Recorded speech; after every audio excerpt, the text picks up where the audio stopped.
கிறிஸ்துவிலே மிகவும் பிரியமானவர்களே, 12/10/2025 உங்களை சந்திப்பதில் மகிழ்ச்சி அடைகிறேன். வாருங்கள், ஒரு நிமிடம் நாம் ஜெபிப்போம். அன்பு தகப்பனே, இன்றைக்கு என்னுடைய பாதுகாப்புக்காய் ஜெபிக்கும்படி என் தேவனுடைய சமூகத்தில் வருகிறேன். என் தேவனுடைய நிறைவும் அன்பும் ஆசீர்வாதம் விடுதலும் என்னுடைய வாழ்க்கையிலிருந்து செயல்படும்படி நீ செய்தல்படியாக ஜெபிக்கிறேன்.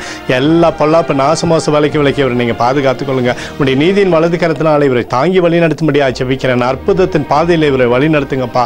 இயேசு கிறிஸ்து சிந்தின பரிசுத்த ரத்தத்தை இவர் மீதும் ஒரு குடும்பத்தின் மீதும் செய்கிற சகல காரியத்தின் மீது பூசுகிறேன். ஆகவே இந்த நாள் முழுவதும் மகிமையின் ஆசீர்வாதம் இவரோடு இருந்து செயல்படுவதாக தகப்பனே நன்மை இவருடைய வாழ்க்கையில கட்டளையிடுங்க.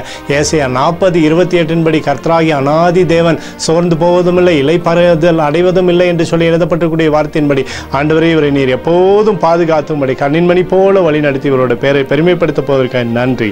இயேசுவின் நாமத்திலே ஒப்புக்கொடு ஜெபிக்கிறேன் நல்ல பிதாவே, ஆமேன். பிரியமான ஜெப பங்காளரே, ஒரு நிமிடம் நம்ம இந்திய தேசத்திற்காகவும் ஜெபிப்போம்.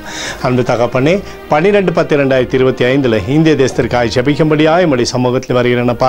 தேசத்தை நம்முடைய நன்மையினாலே நீர் திருப்தியாக்கும்படியாக ஜெபிக்கிற நம்முடைய கோலும் கைத்தடியும் தேசத்தை தேற்றுவதாக நம்முடைய நிறைவானது தேசத்திலிருந்து செயல்படும்படி நீர் செய்தரும்படி ஜெபிக்கிறேன். நம்முடைய தெய்வீக பிரகாசமானது தேசத்தில் இருப்பதாக ஆண்டவருடைய பிரசன்னத்தினால தேசத்திலே சமாதானத்தையும் சந்தோஷத்தையும் கொடுங்க. எங்களுக்காக அடித்து நொறுக்கப்பட்டு கூடிய இயேசு கிறிஸ்துவும் அவர் சிந்தின விலையேறப்பட்ட ரத்தத்தை வைத்து ஒப்புக் கொடுக்கிறேன். அத்தோடு இந்திய தேசத்தில் எழுப்புதலை தரும்படியாக ஜெபிக்கிறேன். எழுப்புதலை தருவீராக, எழுப்புதலை தருவீராக, எழுப்புதலை தருவீராக. எழுப்புதலை எங்கள் கண்கள் பார்க்கும்படி நீர் ஆசீர்வதிக்கும்படி ஜெபிக்கிறேன். நேற்றும் இன்றும் என்று மாறாதவராகி இயேசுவின் நாமத்திலே ஒப்புக் கொடு ஜெபிக்கிறேன் நல்ல பிதாவே, ஆமேன். பிரியமான ஜெப பங்காளரே, ஆண்டவர் நம்மளுடைய ஜெபத்தை கேட்டிருக்கிறார். இந்த நாள் முழுவதும் கர்த்தராகிய இயேசு கிறிஸ்துக்குள் நீங்கள் வளரும்படி உங்களை வாழ்த்தி ஆசீர்வதிக்கிறேன், ஆமேன்.